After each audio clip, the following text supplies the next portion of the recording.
बघा, बाबांनी आम्हा सर्व गोरगरीब दुःखी कष्टी लोकांना हा मानव धर्म निशुल्क रूपात दिलेला आहे आणि त्या निशुल्क रूपात दिल्यामुळे आज बाबा आमच्यामध्ये शरीर रूपानं नसताना आज ती शक्ती आजही ती उपस्थित आहे आणि त्या शक्तीमुळे आज आमचं काल आलं असेल, आज आलं असेल, या मानव धर्मावर कोणी व्यक्ती त्यालाही या शक्तीवर आज दुःख त्याचं दूर होतो आहे. असलंच एक अनुभव तुमच्यासमोर मी सादर करत आहे. परमपूज्य परमात्मा एक सेवक मंडळाच्या मे महिन्यामध्ये निवडणुका होत्या आणि त्या क्षणामध्ये पॅनल पाळणं सुरू होतं आणि ते पॅनल पाळणं सुरू असताना आमच्या तुमसर मोवाडी परिसरामधून कोण व्यक्ती घ्यावं ही आमचे आदरणीय ज्येष्ठ मार्गदर्शक सोनकुसरे दादाजी राऊत गुरुजी आणि आमची संपूर्ण चंबू ही चंबू त्या कामाला लागलेली होती. आणि त्या क्षणामध्ये यांनी सांगितलं की आपण जोगीसाहेब आपण तुमसर या क्षेत्रामध्ये मीटिंग लावूया. मी यांना होकार दिला. मी म्हटलं ठीक आहे काकाजी, आपण माडगीला मीटिंग लावू. परंतु आदल्या दिवशी काय घडलं, एक बाबाचा सेवक होता, त्याचं नाव होतं धनराजजी चिंदालोरे, मुक्काम तुमसर. आणि त्याचा भावाचं लग्न तो माझ्या निवासस्थानात ज्या दिवशी आला त्याचं 1-1.25 वर्षाच्या पूर्वी त्याच्या भावाचं लग्न झालं होतं. त्या भावाच्या लग्नामध्ये काय घडलं ते कदाचित आपण एखाद्या वेळा परमेश्वरी कार्यात सांगू, कारण इथं वेळेला बंधन असतं आणि म्हणून मी शॉर्टमध्ये सांगतोय तुम्हाला. तर तो आला आणि येता बरोबर रडायला लागला. तो मुलगा प्रत्यक्षात दुसऱ्याला लढतोय, पण तो कधीच मी त्याला आमच्या 12-14 वर्षाच्या कालखंडात माझ्या सोबतीला असताना मी कधीच त्याला रडताना पाहिलं नाही. तो तापड स्वभावाचा आहे आणि त्याच्यामुळे तो दुसऱ्याला लढतो, मात्र तो स्वतः कधीच रडत नाही. परंतु आला आणि दरवाजात माझं पाय ठेवलं आणि तो रडायला लागला आणि म्हणाला, जोगी भाऊ म्हणे, मी कुठं कर्म असे वाईट केले भाऊ म्हणे, की मी जेवढं कमवतोय म्हणे तेवढं आज मी म्हणे माझ्या भावसुनेच्या प्रकृतीवर उडवतोय म्हणे. मी म्हटलं झालं काय, तू एवढ्या फुसकळ्या मारून रडून राहिला, काय झालं धनराज? त्यानं सांगितलं, जोगी भाऊ म्हणे, माझ्या भावसुनेला लग्नामध्ये काय झालं हे तर तुम्हालाही माहिती आहे भाऊ म्हणे, परंतु आज म्हणे ती सुनबाई प्रेग्नेंट आहे म्हणे आणि प्रेग्नेंट असल्यामुळे तिला हॉस्पिटलमध्ये नेलं म्हणे आणि नेल्यानंतर तिचं ट्रीटमेंट केलं म्हणे. तर डॉक्टर साहेबांनी सांगितलं म्हणे की हिला HIV आहे आणि ब्लड कॅन्सर आहे. आणि खूप रडायला लागला. मी म्हटलं धनराज रडू नको, रडल्यानं आणि आपलं आत्मबल कमजोर केल्यानं काही होणार नाही आहे. इथून आपलं आत्मबल वाढवावं लागेल, तू रडू नको. मी त्याला धीर दिला आणि त्याच्यावरती तो थोडं रुकला आणि त्याला मी सांगितलं, मी म्हटलं धनराज, तो म्हणे जोगी साहेब तुमच्या निवासस्थानामध्ये कॅन्सर तुमच्या वडिलाला झालं होतं. तो भाऊ म्हणे तू मला मार्गदर्शन कर म्हणे की कोणीतरी डॉक्टर, कोणत्या डॉक्टरकडे न्यायचं. मी म्हटलं मी तुकडोजी हॉस्पिटलला कमीत कमी 1.5 वर्ष अपडाऊन केलेलं आहे आणि म्हटलं तिथं बरेच परिचित डॉक्टर, सरपे साहेब वगैरे चांगले संपर्कात आहेत माझ्या आणि त्यालाही माहीत होतं. त्याच्यानंतर इथं प्रायव्हेटमध्येही बरेच काही डॉक्टर संपर्कात असल्यामुळे मी त्याला ॲड्रेस दिला आणि त्या ॲड्रेसवरती तो माझा दारू खुर्चीहून उठला आणि माझ्या दारावरती निघाण्याचा प्रयत्न केला.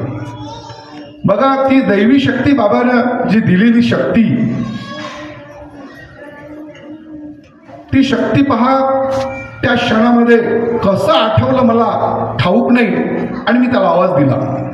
मी म्हटलं, धनराज काय भाऊ म्हणे. अरे म्हटलं, उद्याला सोनकुसरे दाजी आणि राऊत दाजी येत आहेत आणि मीटिंग आहे म्हटलं माडगीला. तर म्हटलं बघ, त्यांच्या माध्यमातून काय मार्गदर्शन आपल्याला मिळतं ते तर बघू म्हटलं. तू आपण दुःख सांगू.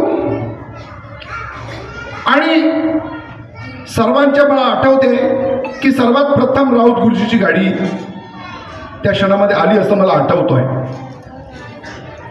राऊत गुरुजी आले आणि नंतरच राऊत सोनकुसरे दाजी वगैरे त्यांची गाडी आली वाटते.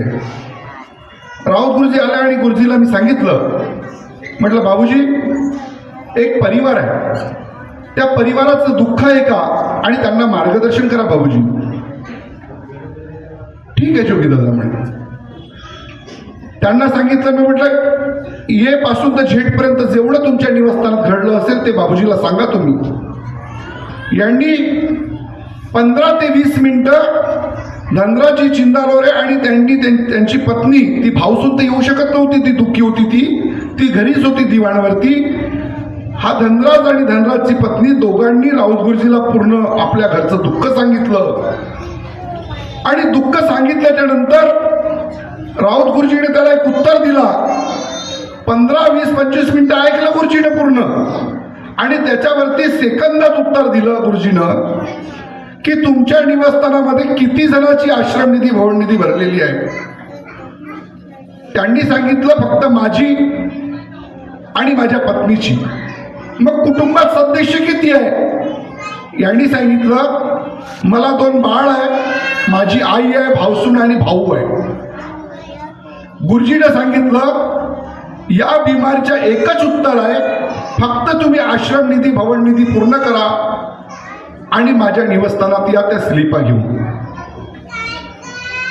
हा मीटिंगला आला, त्यानं सर्व सांगितलं, गुरुजीनं त्याचं उत्तर दिलं. हा माझ्याकडे आला आणि म्हणाला, जोगी भाऊ म्हणे आश्रमनिधी भवननिधी भरल्याने जर समजून चला दुःख दूर होतील तर कशाला म्हणे लोक एवढे हॉस्पिटलमध्ये गेले असते सेवक. उद्धट भाषा, उद्धट वापरली. मी म्हटलं बघ, गुरुजीने दिलेला जो शब्द आहे तो म्हटलं तो शब्द पाळून घे, तू काय होतं ते बघू, तू मनावरती कोणताच विचार करून घेऊ नको. ठीक आहे भाऊ म्हणे, आता असं आहे. तर तो सकाळला भवनामध्ये आला, ऑफिस बंद होतं सकाळचा वेळ असल्यामुळे, आणि ती सुनबाई खूप तळपळत होती. यानं फोन केला, जोगीभाऊ म्हणे रडू लागला. जोगीबाई म्हणे याची पाऊण होत नाही म्हणे, हाल म्हणे सुनबाईचे, आणि ऑफिस बंद आहे म्हणे. अरे म्हटलं तू ज्या हॉस्पिटलमध्ये जात आहे तिथे पोहोचव, तू तिथल्या डॉक्टरांना सांग म्हटलं की तुम्ही इलाज करू नका, मला एका जागी पैसे भरायचे तेवढं सांग म्हटलं, आणि बेड मागून घे म्हटलं, तू मला तेवढा वेळेचा बेड चार्ज देऊन टाक म्हटलं. ठीक आहे जोगीभाऊ. हा तिथं गेला, तिथून गेल्यानंतर भवनात आला, आश्रमनिधी भवननिधी भरली आणि गुरुजीकडे त्या स्लिपा घेऊन गेला. आणि स्लिपा घेऊन गेल्याच्या नंतर तिचं ट्रीटमेंट केलं. 12 की 15 दिवसानंतर ती पुण्याहून येते की मुंबईहून काहीतरी रिपोर्ट येत आहे. ती रिपोर्ट आली आणि त्या दिवसावरती निवडणुकीची आमच्या निवासस्थानामध्ये प्रचार सभा लागलेली, आणि त्या दिवशी त्याला तिकडून तो रिपोर्ट आली की कॅन्सर पण नील आणि HIV पण नील. आज त्या सुनबाईला लगभग मला असं वाटतंय 2-2.5 महिन्याचं बाळ झालेलं आहे, प्रकृती तंदुरुस्त आहे. हा आपला मार्ग आहे. मग एवढं सर्व बाबाने दिल्याच्या नंतर आज आम्ही कोणत्या दिशेनं वागतोय हे आम्हाला विचार करायचा आहे. हे सर्व गोष्टीचा आम्हाला विचार करायचा आहे. काय दिलं फक्त आश्रमनिधी भवननिधी. माझाही मनोबल खचला होता, गुरुजीने उत्तर दिला तो तर, परंतु मी त्याला धीर दिला. माझाही, मी स्वतः जरी इथं माईकवर बोलतोय, परंतु माझाही धीर खचला होता, परंतु मी त्याला एक धीर दिलं की बाबूजीने दिलेला शब्द आहे, पाड तर पाहू आपण काय होतं. आणि ते केल्यामुळे आज तो परिवार सुखी आणि समाधानी नाही. साधारण बिमारी समजता, कॅन्सर, HIV, माझ्या निवासस्थानात मी 3 व्यक्ती, मोठे वडील, आजी आणि माझे वडील. मी कॅन्सर हे मी माझ्या जवळून पाहिलेलं आहे, खूप जवळून पाहिलं, निकटीत पाहिलंय. सेवाधारी पण राहिला. सेवाधारी हा शब्द वापरता येणार नाही, कारण त्यांनी माझं लहान लहानाचं मोठं केलं तर मी काही सेवा केली असं म्हणणार नाही, चुकीचं राहील माझं. आणि राहिली HIV, तर मी माझ्या स्वतःच्या 5.25 फूट माझे मामा उमरेडवर रोडवर तिथे काही बरसती गाव आहे तिथं राहायचे.